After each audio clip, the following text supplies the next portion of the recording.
پیارے ناظرین، ایک دفعہ نیلے سمندر میں چھوٹا سا جہاز اپنی منزل کی طرف رواں دواں تھا۔ اس جہاز میں بہت سارے مسافر موجود تھے اور ایک عورت بھی موجود تھی جسے اسی وقت بچہ پیدا ہونے والا تھا۔ دیکھتے ہی دیکھتے سمندر میں ہوائیں تیز ہونے لگی اور طوفان آ گیا۔ سب مسافر پریشان ہو گئے اور اب سوچنے لگے کہ اب کروں تو کیا کروں۔ طوفان بڑھتا ہی جا رہا تھا اور سب مسافر اپنی زندگی کی دعائیں مانگنے لگے، لیکن اللہ رب العزت کو کچھ اور ہی منظور تھا۔ طوفان تیز ہوا اور جہاز 2 ٹکڑوں میں تقسیم ہو گیا، یعنی جہاز کے 2 ٹکڑے ہو گئے۔ جو لوگ تیرنا جانتے تھے وہ تیر کر کنارے پر آنے کی کوشش کرنے لگے، اور جس عورت کا بچہ پیدا ہونے والا تھا وہ خوف کے مارے بے ہوش ہو گئی اور جہاز کے ٹوٹے ہوئے تختے پر پڑی تھی۔ وہ تختہ لہروں کے سہارے بہتا جا رہا تھا اور اسی حالت میں عورت کے یہاں بچہ پیدا ہوا۔ اللہ تبارک و تعالیٰ کی طرف سے ملک الموت کو حکم ہوا کہ اسی حالت میں اس عورت کی جان نکال لی جائے، یعنی کہ اس عورت کی روح قبض کر لی جائے۔ چنانچہ اس عورت کی جان نکال لی گئی اور یہ عورت بے سر و سامانی کی حالت میں تختے پر پڑی رہی۔ تختہ تیرتا تیرتا ایک کنارے سے جانے لگا۔ ایک آدمی نے دیکھا تو اس نے بچے کو اٹھا لیا اور اس کی ماں کو مٹی کھود کر دفن کر دیا اور بچے کو اپنے ساتھ لے گیا۔ اس آدمی کی بیوی بچے کو دیکھ کر بہت زیادہ خوش ہوئی کیونکہ ان کی کوئی اولاد نہ تھا۔ انہوں نے بچے کا نام شداد رکھا اور بہت پیار محبت سے بچے کو پالا۔ شداد کو ان دنوں میاں بیوی نے بڑے لاڑ و پیار سے پالا، یہاں تک کہ وہ بچہ 7 سال کا ہو گیا۔ شداد بہت ہی زیادہ ذہین اور عقل مند تھا۔ ایک دن باہر کھیل رہا تھا کہ شور مچنے لگا کہ بادشاہ کی سواری گزر رہی ہے۔ یہ سن کر سب بچے بھاگ گئے، لیکن شداد وہیں پر چھپ کر منظر دیکھنے لگا۔ جب سارا لشکر گزر گیا تو بادشاہ کے کچھ پیادے پیچھے سے دیکھنے کے لیے گزر رہے تھے کہ کوئی چیز چھوٹ تو نہیں گئی۔ ان کو ایک پوٹلی گری ہوئی ملی جس میں سرمے دانی تھی۔ انہوں نے شداد کو بھی وہاں دیکھ لیا۔ انہوں نے سوچا کہ اس بچے پر تجربہ کیا جائے کہ اس کے سرمے میں کیا ہے۔ انہوں نے شداد کو بلایا اور کہا کہ بیٹا ادھر آؤ، تمہاری آنکھوں میں سرما لگاؤں گا، اس سے تمہاری آنکھیں بہت ہی اچھی دکھنے لگے گی۔ انہوں نے جب شداد کی آنکھوں میں سرما ڈالا، سرما لگاتے ہی شداد کے چاروں طرف روشن ہو گئے، سارے خزانے نظر آنے لگے۔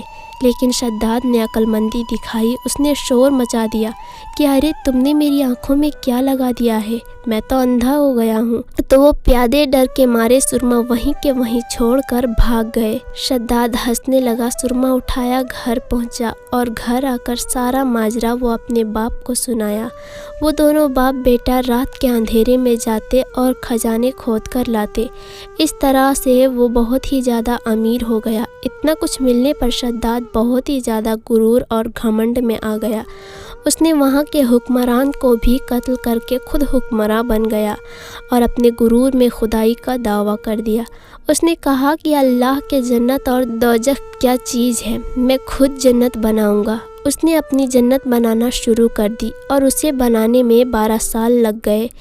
اس جنت میں اس نے دودھ اور شراب کی لہریں چلائی، یاقوت اور جواہرات، خوبصورت پرندے چاندی کی اینٹوں پر بنوائے گئے اور ہر کام پر پہرے کے لیے مقرر کیے گئے۔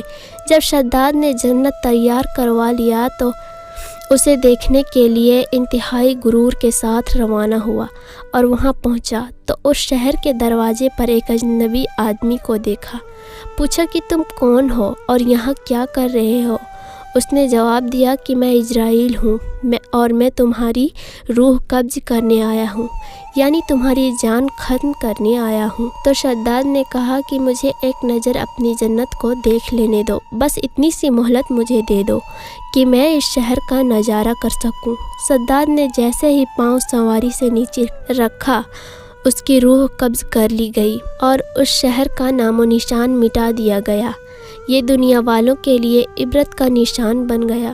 تو ناظرین، ہمیں اللہ رب العزت کی بارگاہ میں ہمیشہ توبہ و استغفار کرتے رہنا چاہیے اور جو بھی انسان اپنی دولت اور شہرت پر تکبر کرتا ہے اللہ تبارک و تعالی اس کا انجام بہت برا کرتا ہے۔ اسی کو لے کر یعنی تکبر اور گھمنڈ کو لے کر ایک شخص حضرت علی رضی اللہ تعالی عنہ کی خدمت میں آیا اور عرض کرنے لگا کہ یا علی، تکبر کا علاج کیا ہے؟ بس یہ کہنا تھا کہ امام علی رضی اللہ تعالی عنہ نے فرمایا، اے شخص، یاد رکھنا اگر کوئی انسان یہ چاہتا ہے کہ اس کے وجود سے تکبر ختم ہو جائے تو وہ ایک عادت پیدا کرے۔ تو وہ کہنے لگا کہ یا علی، کون سی عادت؟ تو امام رضی اللہ تعالی عنہ نے کہا کہ وہ سلام کرنے میں پہل کرے۔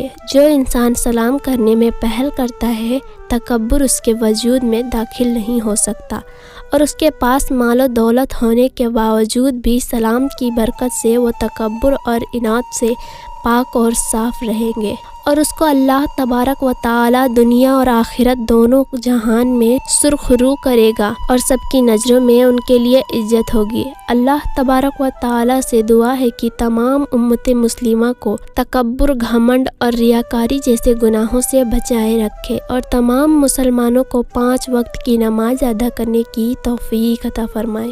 آمین ثم آمین۔